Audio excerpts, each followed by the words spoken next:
Previously on The Romance in Stargirl. Cameron doesn't have any friends. Cindy wrote the word slut. You're gonna have to talk to my manager about that.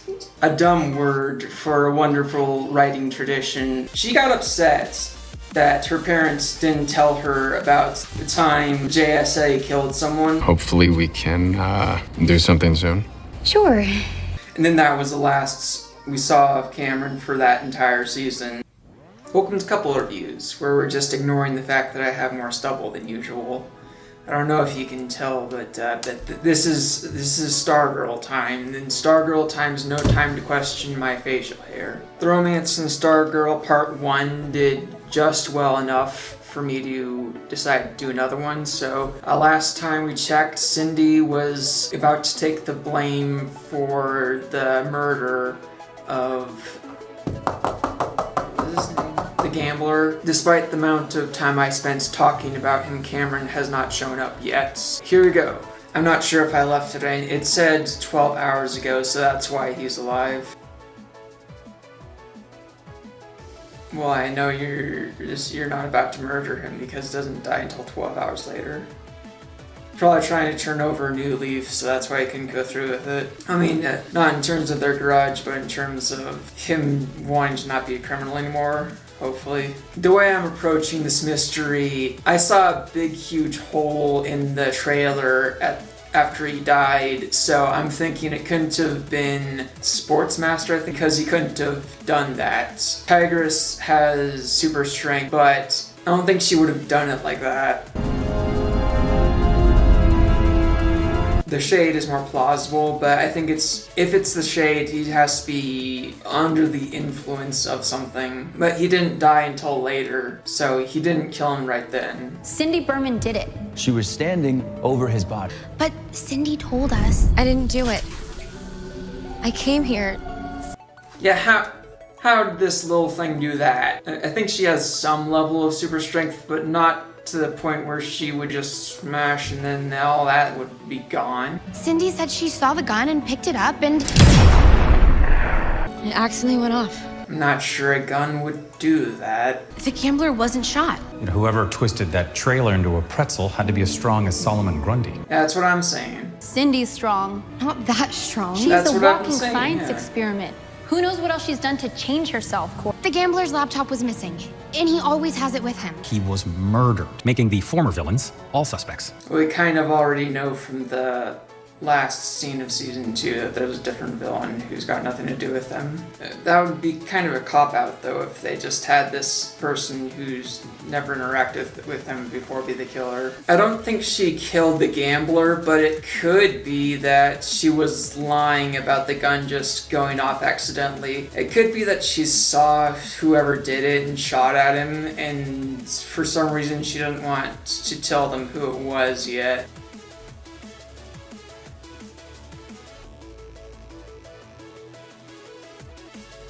Okay, they're adding plausibility to the idea that she could be further enhanced. I guess we'll talk a little bit more about Courtney and Cameron now. They've made it so plausible that Cameron could become and stay a villain, with things being the way they are. I looked it up, and his character in the comic books was a villain. I think he's loosely based off of that character from the comic books, Icicle's son. He has the same name, at least. Well, his name's Cameron McKen, same as in the comic books. They haven't called him Icicle Jr. or anything yet in the show. Not only does Cameron come from a line of villains, he has all this reason to be upset with Courtney. His dad died fighting her team, and she never told Cameron about any of that. Now his grandparents get to control the narrative, so it's super possible that he could be a villain. And not only that, there was actually a lot of instances in season 2 where they were sort of pitting the other people in Courtney's life against Cameron. Obviously there was that hallucination that Mike had about Cameron trying to kill him because he was the one that killed his father. also told me about my father, how you ran him over and left him for dead. Everyone in this house is going to die. There's also that scene with Rick and Cameron where Rick drove up next to him while he was painting and started staring at him. What he was doing was feeling sorry for him and empathizing with him since he related to having lost his parents. Do you need something? From you? No. To Cameron, that just came up across as him being a jerk. Jerk. And there's also Cameron driving a wedge between Courtney and Yolanda. There's multiple ways to interpret Yolanda's feelings towards Courtney interacting with Cameron. I think a lot of people have come to the conclusion that Yolanda has a crush on Courtney, and that's why she was upset by Courtney talking to Cameron. But you could also just say that Yolanda wanted to talk to Courtney and she was busy with Cameron, and that was all there was to it. I don't know. You're the artist. I think it looks very good.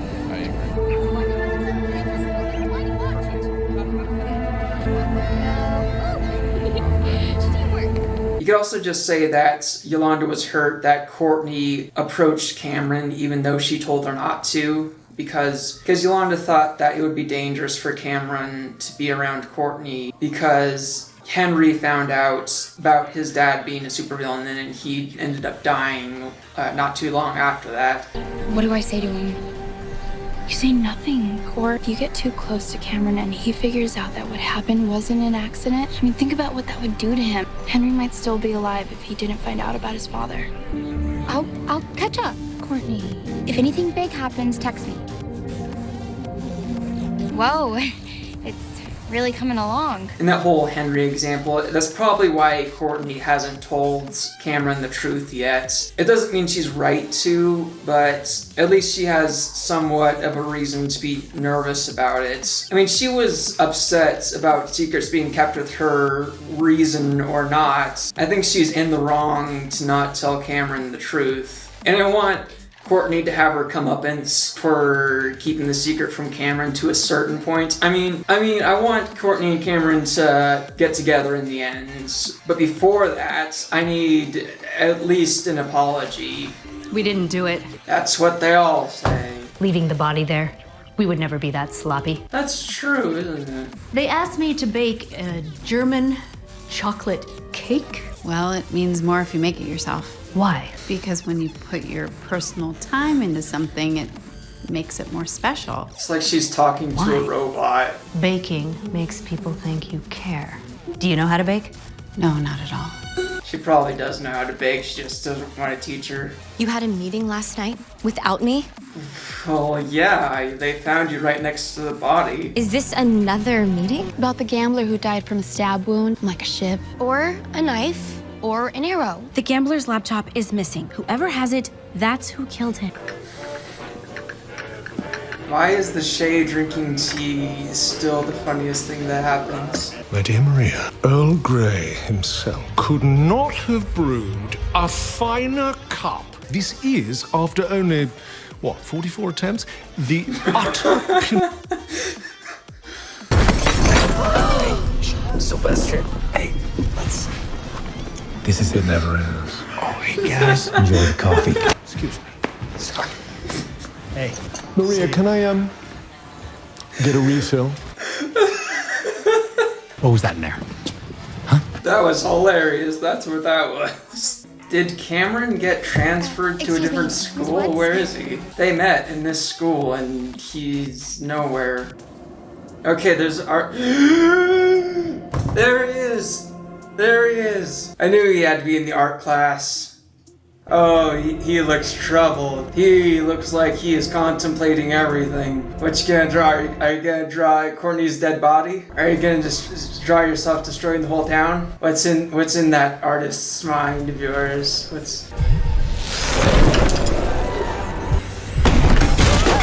Cam? Oh, Mr. Schweisinger's back. Okay? He was worried about him. He was not looking so good last time we saw him. Sorry, Paul. I just need to take a break. Oh, that was such a good balance of him lashing out, but yet still being likable. And that's all that Cameron we're gonna get for a little bit. Okay, well, he's clearly better at this than she is. It does look different than the picture. He is the real Baker. Yeah, probably should have asked him for help. In fact, she should have gone to Pat for everything you've been going to Barbara for. All right, you are going to funnel the positive emotions into the staff. You have to give yourself credit for the hope you give everyone around here, and the love you have your mom, Pat, and Mike, and the faith you have in your friends. Thank you. Yeah, for that too. Don't forget Cameron. Will that just make things messy? I mean, she doesn't know that he knows what happened to his dad, so might all be positive.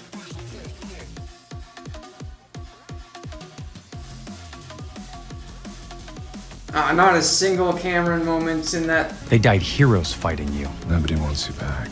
Give her the staff and go. Stop! Check with Maria Beverages. I was at the diner last night teaching her the art of tea brewing. I screwed up.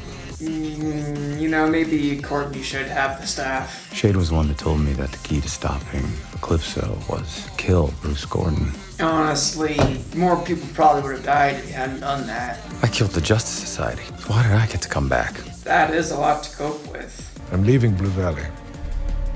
For now. There are things I need to attend to elsewhere. And honestly, this town's too small for vast egos, so best depends on myself. Just say that this show has too many characters to juggle, so you're lightening the load. This episode's almost over, and we only had that one scene with Cameron. For pity's sake, when is he gonna get more screen time? I need more Courtney and Cameron stuff in my life. I don't think the Shade killed the gambler. So who else is there? What? Every time I try and paint now, it hurts. Wait, you asked who killed him, and then you go right to Cameron. I can't do it. You're destined for greater things than art, Cameron. Maybe it was his grandparents. Didn't actually clarify if he's buying what they're selling. He might just be smiling and nodding as they tell him crazy stuff. I don't know. Wait, do you have the laptop? Wait, she took the laptop and she didn't tell them that she has a laptop. They said they were trying to find that laptop, and she has a laptop and she doesn't tell them. Why does she keep making herself look bad and then being upset when they think she looks bad? It's only a matter of time before they find out. No, this seems like a misdirect. When they had that scene of Courtney remembering all these positive memories, they did that in season 2 also. Did something similar to that in season 2. In both instances, Cameron was left out completely. I think that's part of them convincing us that there's a possibility that Cameron is going to be a villain, perhaps permanently. But I'm gonna have words with the writers of this show if Cindy gets a redemption arc and Cameron doesn't. I just realized he said he can't paint. It might be because, I mean, yes, it's because of his powers, but it might be because his muse is Courtney, or his muse was Courtney, and now his feelings for her are complicated. So whenever he tries to draw inspiration from his muse, it just doesn't work like that anymore. Not right now, at least. So remember to like, comment, subscribe, ring the bell, and be destined for things greater than art.